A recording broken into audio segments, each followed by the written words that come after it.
today Razer has a couple of new keyboards, the Huntsman and the Huntsman Elite, which offer a new twist to mechanical keyboards. They are the first Razer models to feature opto-mechanical key switches, which combine the touch of a keyboard mechanical with IR-based optical technology that detects when the key is pressed for a much faster performance.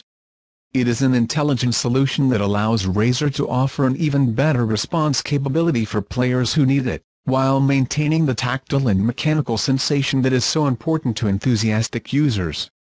Razer says the keys themselves should offer a similar feel to the existing Razer green switches used on their other keyboards, but with 30% more performance than traditional mechanical switches due to optical sensors.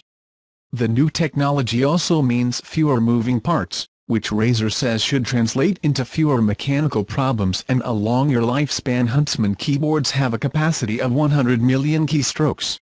The Huntsman base model offers opto-mechanical switches and standard chroma lighting for $149.99, but there is also the Huntsman Elite model, which adds some additional features for an additional $199.99.